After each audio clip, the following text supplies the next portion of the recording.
आज हम सॉल्व करने वाले हैं शिक्षण अधिगम के सिद्धांत का प्रीवियस पेपर। इसके पहले भी हमने कई पेपर सॉल्व कर रखे हैं। अगर अभी तक आपने नहीं देखे हैं तो लिंक डिस्क्रिप्शन में मिल जाएगी, आप वहाँ जाकर जरूर देखिए। आइए बात करते हैं इसके पैटर्न की। तो ये होता है क्वेश्चन 50 नंबर का और समय मिलता है हमें 2 घंटे। 15 क्वेश्चन होते हैं आपके ऑब्जेक्टिव और 15 क्वेश्चन होते हैं आपके वेरी शॉर्ट, मीन्स अति लघु उत्तरीय, और 10 क्वेश्चन होते हैं आपके शॉर्ट आंसर, लघु उत्तरीय। ये आपके होते हैं 1 नंबर के, ये 15 नंबर के हो जाते हैं। ये भी 1 नंबर के होते हैं तो ये भी 15 नंबर के हो जाते हैं। फिर आती है बात इनकी, ये 2 नंबर के होते हैं तो ये हो जाते हैं 20 नंबर के।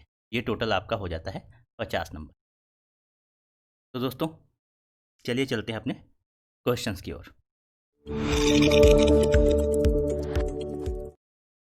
वेलकम टू वाह गुरुजी। दोस्तों आइए देखते हैं पहला क्वेश्चन क्या है। पहला क्वेश्चन कह रहा है शिक्षण अधिगम सिद्धांत नहीं है क्रियाशीलता का सिद्धांत, प्रेरणा का सिद्धांत, रुचि का सिद्धांत, प्रयोगात्मक कार्य प्रविधि।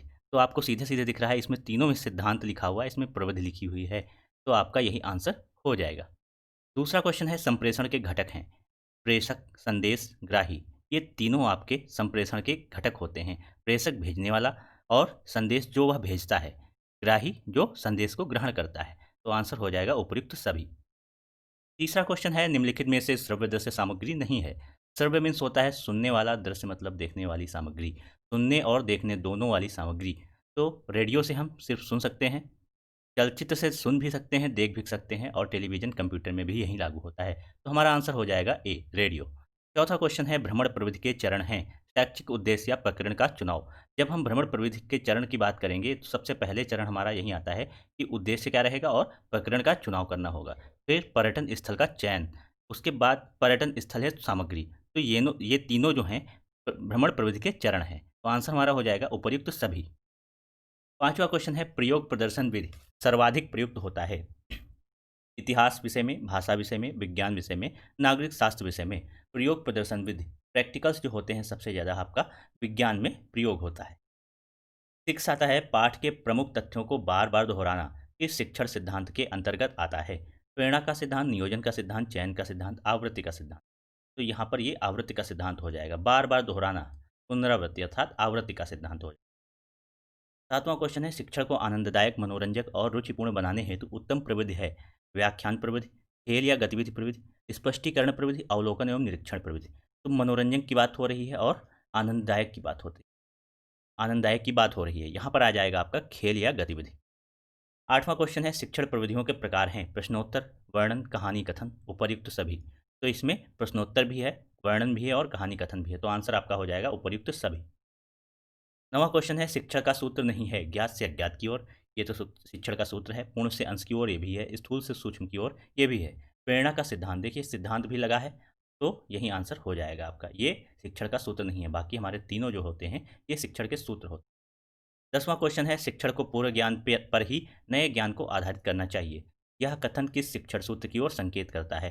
क्या कह रहा है, पूर्व ज्ञान पर ही नए ज्ञान को आधारित करना चाहिए। तो हम बात करते हैं इसमें ज्ञात से अज्ञात की ओर। ज्ञात क्या हो गया हमारा, ज्ञात हमारा पूर्व ज्ञान हो गया, और अज्ञात क्या हो गया, नया ज्ञान हो गया, जिस जो हमें ज्ञात ही नहीं है, तो वह नया ज्ञान हो गया। हमारा यही आंसर सही हो जाएगा। 11वां क्वेश्चन है सहयोग की भावना का विकास संभव है समूह कार्य से, वाद विवाद से, प्रश्नोत्तर से, सहायक सामग्री से। सहयोग की बात हो रही है, जहाँ सहयोग होता है कहाँ, समूह कार्य से, अर्थात जब समूह कार्य होगा तब उसमें सहयोग की भावना विकसित होगी। 12वां क्वेश्चन है बच्चे में कल्पना शक्ति का विकास किया जा सकता है कहानी द्वारा, प्रश्नोत्तर द्वारा, व्याख्यान द्वारा, समूह द्वारा। तो इसमें बात आती है कहानी द्वारा। कहानी द्वारा हम कल्पना शक्ति का विकास कर सकते हैं। प्रश्नोत्तर भी होते हैं, लेकिन प्रश्नोत्तर क्या होना चाहिए, प्रश्न जो हमारा होना चाहिए वो मुक्त प्रश्न होना चाहिए, जिसमें बच्चे सभी प्रकार के आंसर दे सकें। तो इसमें सबसे उचित आंसर जो हो जाएगा हमारा, वो ऑप्शन ए होगा, कहानी द्वारा। 13वां है शिक्षक सूत्र पथ प्रदर्शन करते हैं जिसमें सिद्धांत में से व्यवहार में सहायता के लिए अपेक्षा की जाती है। यह कथन है, ये कथन है रेमंड का। 14वां क्वेश्चन है उपचारात्मक शिक्षण हेतु क्रियाकलाप कराए जाते हैं अभ्यास कराना, खेल या अन्य गतिविधि का आयोजन कराना, समूह चर्चा कराना, उपयुक्त सभी। तो उपचारात्मक शिक्षण होता है हमारा, तो जिस हिसाब से हमें उपचार करना होता है वो क्रियाकलाप हम कराते हैं। तो उसमें अभ्यास कार्य कराना भी आता है, खेल या अन्य गतिविधि भी आ जाएगा, समूह चर्चा भी आ जाएगा। जिस हिसाब से उपचार करना होगा उस हिसाब का हम क्रियाकलाप कराएंगे। तो आंसर हमारा हो जाएगा उपयुक्त सभी। ये ऑप्शन हमारा सही हो जाएगा। 15वां क्वेश्चन है प्रभावी संप्रेषण की प्रक्रिया होती है एक पक्षीय, द्विपक्षीय, एक पक्षीय और द्विपक्षीय दोनों, उपरोक्त में से कोई नहीं। तो सब प्रभावी संप्रेषण की बात करें तो प्रभावी संप्रेषण वही होता है जिसमें द्विपक्षीय हो, अर्थात दो पक्ष से संप्रेषण हो, इधर से भी और इधर से भी, वो हमारी प्रभावी संप्रेषण की प्रक्रिया मानी जाती है। अब आते हैं अतिलघु उत्तरीय पे। ये हमारे 1 नंबर के क्वेश्चन होते हैं। इनमें पॉइंट टू पॉइंट लिखिएगा क्योंकि ये पेपर वैसे भी आपका लेंदी होता है, तो आप अतिलघु उत्तरीय ही करते रह जाएंगे। लघु उत्तरीय के लिए आपको समय ही कम मिलेगा, उसमें आपको ज़्यादा लिखना होगा क्योंकि वो 2 नंबर का क्वेश्चन होता है। चलिए देखते हैं 16वां क्वेश्चन। इन्हीं 2 शिक्षण सूत्रों का उल्लेख कीजिए। तो आपको इसमें से कई कई क्वेश्चन ऐसे होंगे जिसके आंसर आपको पेपर में ही मिल जाएंगे। आपके कई शिक्षण सूत्र जो है पेपर में ही दिए रखे हैं। तो हम बात करते हैं शिक्षण सूत्रों की। कितने लिखने हैं हमें? 2 लिखने हैं। तो आप एक लिख दीजिए पूर्ण से अंश की ओर, पूर्ण से अंश की ओर। तो अभी हमने बात की थी ज्ञात से अज्ञात की ओर, ज्ञात से ज्ञात की। ये हो जाएंगे आपके शिक्षण सूत्र। 17वां क्वेश्चन है शिक्षण में रुचि के सिद्धांत से क्या आशय है? तो रुचि का सिद्धांत क्या होता है? जिसमें हम बच्चों में रुचि उत्पन्न कर सकें, किसके प्रति? शिक्षण के प्रति। शिक्षण के प्रति रुचि उत्पन्न कर सकें जिससे हमारा शिक्षण जो हो प्रभावी हो और बच्चे भी उसमें ध्यान लगाकर पढ़ें। 18वां क्वेश्चन है संप्रेषण के प्रकार कौन कौन से हैं? तो संप्रेषण के प्रकार कौन कौन से होते हैं? एक होता है शाब्दिक और दूसरा होता है अशाब्दिक।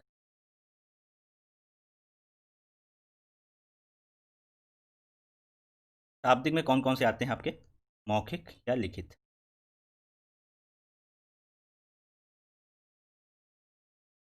शाब्दिक की बात करें तो इसमें आ जाता है आपका वाणी या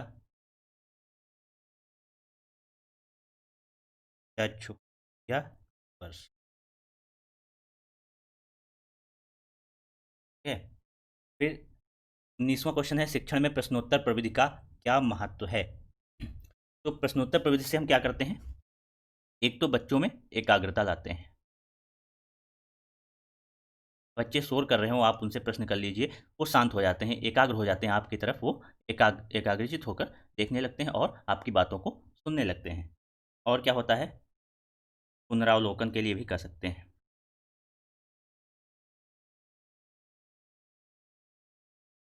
जिज्ञासा उत्पन्न करने में,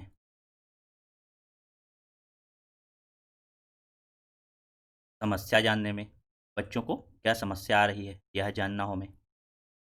और प्रश्नोत्तर के लिए इसमें महत्व है हमें पूर्व ज्ञान बच्चों का जानना हो तब हम प्रश्नोत्तर प्रविधि का प्रयोग करते हैं। ये सब इसके महत्व हो जाएंगे। 20वां क्वेश्चन है गतिविधि आधारित शिक्षण की 2 उपयोगिता लिखिए। कौन सी आधारित? गतिविधि आधारित, क्रियाकलाप पर आधारित। तो इसमें क्या लिख देंगे आप? एक तो क्रियाशीलता बढ़ती है बच्चों की, और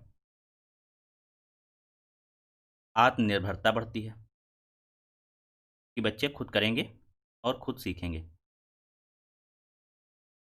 ये रुचिकर होता है। यही सब इसकी उपयोगिता हो जाएगी। इसमें एक नयापन होता है, यही सब इसकी उपयोगिता आ जाएंगी आपकी। 21वां क्वेश्चन है बहुस्तरीय कक्षा शिक्षण किसे कहते हैं? तो बहुस्तरीय कक्षा शिक्षण क्या होता है? जिसमें कई स्तर के कक्षा हो, मतलब कई कक्षाएं चल रही हों, कई कक्षाएं चल रही हों और एक अध्यापक उसे देख रहा हो, वो क्या हो जाती है आपकी? बहुस्तरीय कक्षा शिक्षण हो जाता है। पूर्ण से अंश की ओर शिक्षण सूत्र का क्या अभिप्राय है? पूर्ण से अंश की ओर, जैसा कि इसके नाम से प्रतीत होता है, पहले हमें पूर्ण के बारे में जानकारी देनी है, फिर इसके अंश के बारे में जानकारी देनी है। जैसे पहले हम बच्चों को पेड़ के बारे में जानकारी देंगे, फिर हम बताएंगे तने के बारे में और पत्ती के बारे में और इसके जड़ों के बारे में।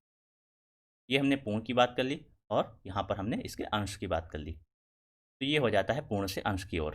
प्रश्नों की 2 विशेषताएं। पहली बात तो प्रश्न क्या होने चाहिए? स्तरीय होने चाहिए। जिस क्लास के लिए हैं, जिन बच्चों के लिए हैं, उनके स्तर के होने चाहिए। दूसरी बात क्या है? भाषा स्पष्ट होनी चाहिए। भाषा स्पष्ट होनी चाहिए। ऐसे प्रश्न नहीं होने चाहिए कि जिनके 2 अर्थ निकल रहे हों, कोई कुछ समझे और कोई कुछ समझे। 24वां क्वेश्चन है पुनर्बलन कौशल क्या है?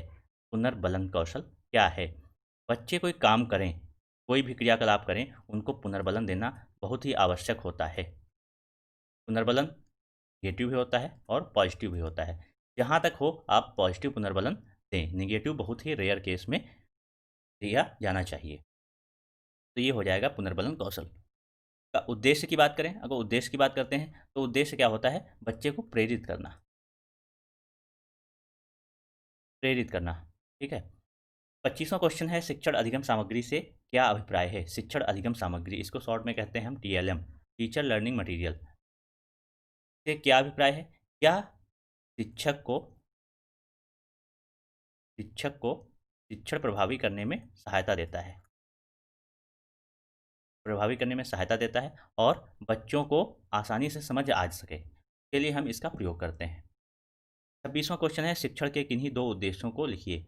तो शिक्षण के क्या उद्देश्य हो सकते हैं, मानसिक विकास करना, मानसिक विकास करना और सामाजिक विकास करना भी इसका उद्देश्य होता है। सामाजिक विकास करना, सीखने के लिए प्रेरित करना, सीखने के लिए प्रेरित करना भी इसका उद्देश्य ही है। तो ये सब हमारे इसके शिक्षण के उद्देश्य हो जाते हैं। 27वां क्वेश्चन है, उपचारात्मक शिक्षण किसे कहते हैं। उपचारात्मक शिक्षण ये होता है हमारा रेमेडियल टीचिंग।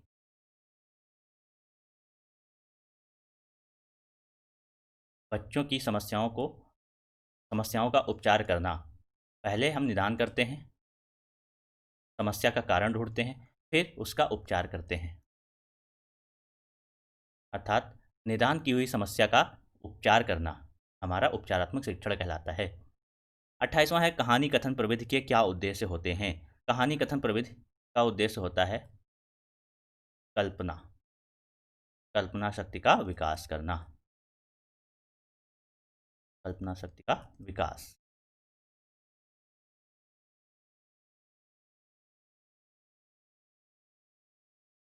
एक तरीके से कह सकते हैं कि इतिहास की जानकारी भी दी जा सकती है, इतिहास की जानकारी भी कहानी के माध्यम से दी जा सकती है।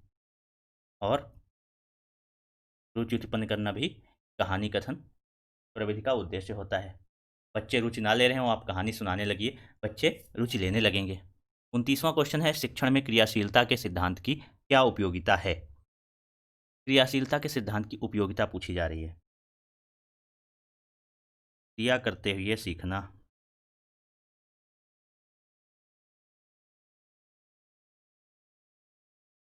अर्थात बच्चे को क्रियाशील बनाने में। ठीक है। और इसमें क्या होते हैं, अंग सक्रिय रहते हैं, अंग सक्रिय रखने में, बच्चों के अंग सक्रिय रखने में, और मस्तिष्क भी सक्रिय रहता है इनका। ये सब हो जाते हैं क्रियाशीलता सिद्धांत की उपयोगिता है हमारी। विवरण प्रविधि से क्या किसे कहते हैं। तो विवरण प्रविधि क्या होती है, ये किसी चीज़ का विवरण देना, अर्थात किसी चीज़ के बारे में संक्षेप में बताना। और कैसे बताया जाता है, मौखिक बताया जाता है, वो होती है हमारी विवरण प्रविधि।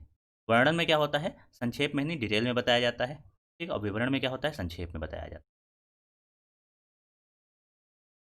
31वां क्वेश्चन है, प्रयोग प्रदर्शन विधि का प्रयोग करते समय क्या सावधानियां रखनी चाहिए।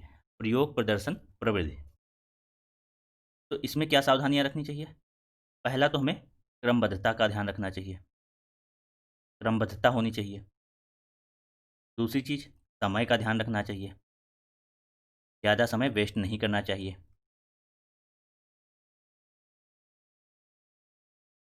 और अनुशासन, बहुत ही, जब आप प्रयोग प्रदर्शन कर रहे होंगे उस समय अनुशासन रखना बहुत ही आवश्यक है।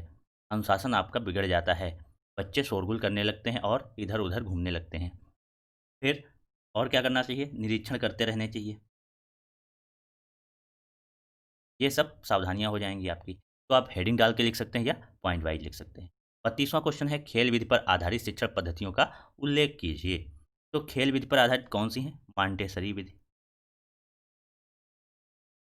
मांटेसरी हो गई, और किंडरगार्टन, किंडरगार्टन, एक गार्डन कहिए चाहे गार्डन कहिए, आपकी भाषा की बात है, दोनों सही रहते हैं। और प्रोजेक्ट विधि, ये सब किसके अंतर्गत आती हैं, खेल विधि के अंतर्गत। और एक है बेसिक पद्धति, बेसिक पद्धति जो दी थी महात्मा गांधी ने। किसने दी थी? गांधी जी ने। और प्रोजेक्ट प्रणाली किसने दी थी? ये दी थी किलपैट्रिक ने।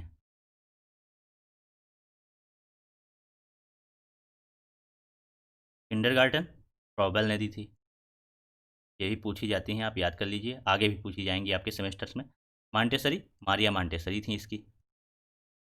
मारिया मांटेसरी। तो इस प्रकार से ये हमने देख लिया खेल विधि पर आधारित शिक्षण पद्धतियाँ और उनको देने वाले भी। 33वां क्वेश्चन है, कक्षा शिक्षण में एक शिक्षण अधिगम सामग्री की आवश्यकता तथा महत्व पर प्रकाश डालिए।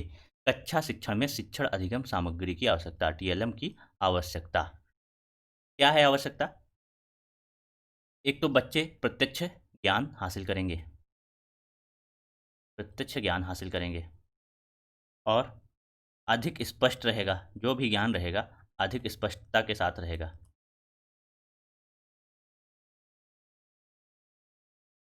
शिक्षण में रुचि उत्पन्न करने के लिए, शिक्षण में रुचि। और क्या कह सकते हैं? इसमें शिक्षण अधिगम सामग्री की बात करें तो इसमें सबसे ज़्यादा सर्वदस्य सामग्री आपकी सबसे ज़्यादा यूजफुल रहती हैं। ठीक है, इस प्रकार से आप इसको सॉल्व कर लेंगे।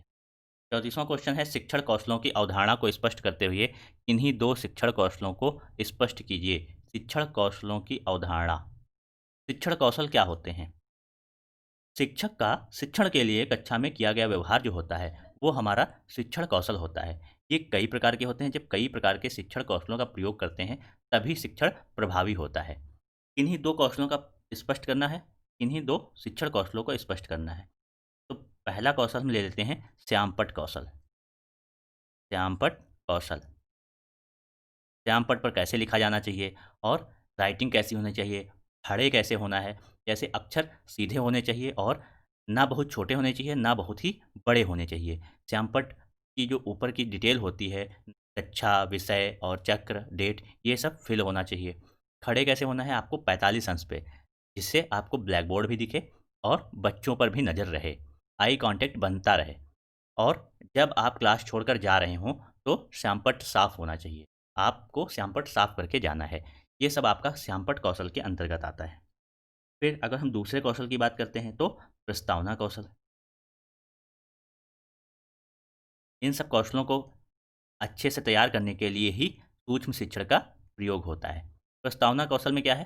प्रस्तावना कौशल, इसमें क्या होता है, हमें प्रस्तावना प्रश्नों के बारे में सीखना होता है। प्रस्तावना प्रश्न, कि प्रस्तावना प्रश्न कैसे बच्चों से पूछे जाएँ, पूर्व ज्ञान से आधारित होने चाहिए। जो बच्चों को आ रहा है उनका पूर्व ज्ञान जो है उससे रिलेट करके प्रस्तावना प्रश्न होना चाहिए, और हमें अंत में समस्यात्मक प्रश्न कर देना है जिससे हमारा प्रकरण निकलेगा। इस प्रकार से हम प्रस्तावना प्रश्न पूछते हैं। ये 3 से 5 होने चाहिए, मिनिमम 3 होना चाहिए और मैक्सिमम 5, और हमारे प्रकरण से रिलेटेड होना चाहिए। 35वां क्वेश्चन है, बहुकक्षा शिक्षण की उपयोगिता पर प्रकाश डालिए। तो इसमें क्या होता है, एक तो हमारे देश में जो गवर्नमेंट स्कूल हैं, अभी भी प्राइमरी स्कूल हैं, उनकी स्थिति इतनी अच्छी नहीं है, जहाँ हमारे पास कम संसाधन होते हैं। ये आप सभी जानते हैं, इससे परिचित हैं। तो कम संसाधन में बहुकक्षा शिक्षण बहुत ही उपयोगी साबित होता है।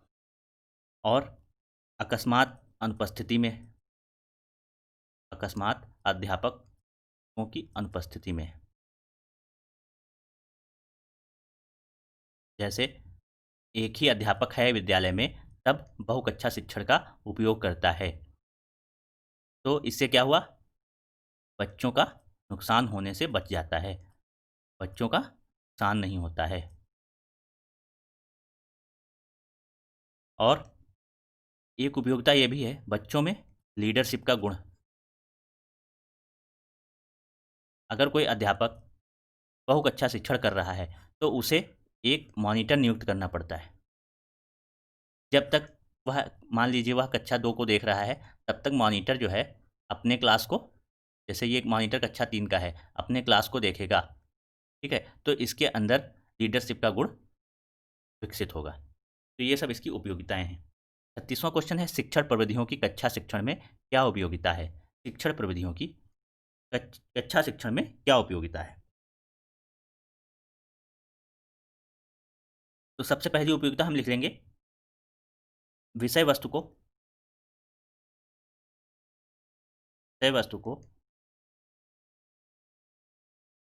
शिक्षार्थियों तक सुलभता से पहुंचाने हेतु शिक्षण प्रविधि का प्रयोग किया जाता है और विभिन्न प्रविधियों विभिन्न समयों पर लागू की जाती हैं। एक प्रविधि से काम नहीं चलता, कई प्रविधियां जो है समय समय पर लागू करनी पड़ती हैं। जैसे प्रश्नोत्तर प्रविधि, हमें बच्चों का पूर्व ज्ञान जानना है तो हमें प्रश्नोत्तर प्रविधि का प्रयोग करना पड़ता है। किसी देखी हुई चीज़ का वर्णन करना है तो हमें वर्णन प्रविधि का प्रयोग करना पड़ता है, विवरण प्रविधि का प्रयोग करना पड़ता है। इस प्रकार से अलग अलग समय पर जो हमारी विषय वस्तु है उसके अनुसार हमें शिक्षण प्रविधियों का उपयोग करना होता है। 33वां क्वेश्चन है, किन्हीं 4 शिक्षण सूत्रों का वर्णन करते हुए उनकी उपयोगिता बताइए। सूत्र की बात करें तो पहले लिख लेते हैं हम सबसे इम्पोर्टेंट और सबसे जाना माना, ज्ञात से अज्ञात की ओर। इसमें क्या करते हैं हम, जो बच्चों को ज्ञात है उससे रिलेट करके जो अज्ञात है वो चीज़ हम बता देते हैं। मान लीजिए हमें शाहजहाँ के बारे में बताना है और ये बच्चों को अज्ञात है। हम बात करेंगे ज्ञात की आगरा के ताजमहल। ताजमहल बच्चों को ज्ञात होगा, ठीक है। फिर हम बताएंगे कि शाहजहाँ ने ही ताजमहल बनवाया था। इस प्रकार से हम शाहजहाँ को किससे कनेक्ट करेंगे, ताजमहल से, और ये हमारा हो जाएगा ज्ञात से अज्ञात की ओर। फिर हम बात करते हैं दूसरे सूत्र की, शिक्षण सूत्र की। तो दूसरा शिक्षण सूत्र हम ले लेंगे सरल से जटिल की ओर। दूसरा हमने ले लिया सरल से जटिल की ओर, जटिल की ओर। पहले बच्चों को हम सरल चीज़ों से अवगत कराएंगे, फिर उसी चीज़ से हम उसको जटिल तक ले जाएंगे। जैसे बच्चों को प्लस करना, माइनस करना और गुणा करना, भाग करना सिखाया जाता है। फिर हम इनको मिक्स कर करके आपका बॉड मास का सवाल दे देते हैं। तो ये हो जाएगा हमारा सरल और उससे हो जाएगा हमारा जटिल, ठीक है। फिर तीसरे सूत्र की बात करें तो तीसरा सूत्र हमारा हो जाता है पूर्ण से अंश की ओर, जिसे मैंने अभी डिफाइन किया था। ठीक। चौथा क्या ले लेंगे हम, विश्लेषण से संश्लेषण की ओर, विश्लेषण से संश्लेषण की ओर। इसमें हम क्या करेंगे, बच्चे को पहले छोटी छोटी चीज़ें तोड़ करके बता देंगे हम, फिर उनको सबको सम्मिलित कर करके संश्लेषण कर देंगे। फिर हम उन्हें एक चीज़ बता देंगे। जैसे मान लीजिए हमें पोयम पढ़ानी है, पोयम, पहले हम उसका एक एक शब्द का अर्थ करके व्याख्या कर देंगे, ये हो जाएगा हमारा विश्लेषण। फिर अंत में क्या करेंगे, हम उसको सेंट्रल आइडिया, जैसे सेंट्रल आइडिया बताना होगा तो हम इससे कनेक्ट करके संश्लेषण कर देंगे और सेंट्रल आइडिया के बारे में बता देंगे। ये हो जाएगा हमारा विश्लेषण से संश्लेषण की ओर। 38वां क्वेश्चन है, शिक्षण में प्रेरणा के सिद्धांत का क्या महत्व है। प्रेरणा का सिद्धांत, बच्चों को पढ़ने के लिए प्रेरित करना, ये हमारा हो जाता है प्रेरणा के सिद्धांत। क्योंकि कभी कभी उनका मनोबल डाउन होने लगता है तो उनको प्रेरणा की आवश्यकता होती है। इसके अभाव में वो उनका अधिगम प्रभावी नहीं होगा, वो अधिगम नहीं कर सकेंगे। तो हमें ये ध्यान रखना है कब बच्चों को प्रेरणा देनी है और कब पुनर्बलन देना है। इस प्रकार से हम आ जाते हैं 39वें क्वेश्चन पे, कक्षा संप्रेषण में प्रभावशीलता किन किन तरीकों पर निर्भर करती है। तो इसमें हम बात करते हैं सबसे पहले संप्रेषण के लिए आवश्यकता किन किन चीज़ों की होती है। हम पहले बात करें, एक तो स्रोत होना चाहिए, जो हो जाएगा आपका टीचर, ये हो गया आपका टीचर। फिर प्राप्तकर्ता होना चाहिए, जो हो गया आपका स्टूडेंट। फिर हम बात करते हैं वातावरण की, जो हो गया आपका स्कूल। और सामग्री, सामग्री में क्या आ जाएगा, आपकी बुक्स या अदर मटेरियल जो आ जाएगा, कंटेंट आपका इसमें आ जाएगा। अब प्रभावशीलता किन किन तरीकों पर निर्भर करती है। तो देखिए सबसे पहली बात तो अब इनकी सबकी गुणवत्ता जो होगी उस पर संप्रेषण की प्रभावशीलता निर्भर करेगी स्रोत की गुणवत्ता पर, प्राप्तकर्ता की गुणवत्ता पर और वातावरणजन्य परिस्थितियों की गुणवत्ता, सामग्री की गुणवत्ता। ठीक है, इन पर जो है हमारी संप्रेषण की प्रभावशीलता निर्भर करेगी। 40वां एवं अंतिम क्वेश्चन है, गतिविधि आधारित शिक्षण की उपयोगिता व महत्व का उल्लेख कीजिए। गतिविधि आधारित शिक्षण की उपयोगिता मैंने अभी आपको बताया था अति लघु उत्तरीय में। अब आइए देख लेते हैं और पॉइंट इसके। एक तो प्रभावी शिक्षण करने के लिए हमें इसकी आवश्यकता पड़ती है। ठीक है, कुछ पॉइंट उसमें बताए थे मैंने, कुछ पॉइंट इसमें देख लीजिए आप। करके सीखना, ये भी इसकी उपयोगिता होगी और महत्व भी है। ये बाल केंद्रित है, तो बच्चे जो है आत्मनिर्भर होते हैं।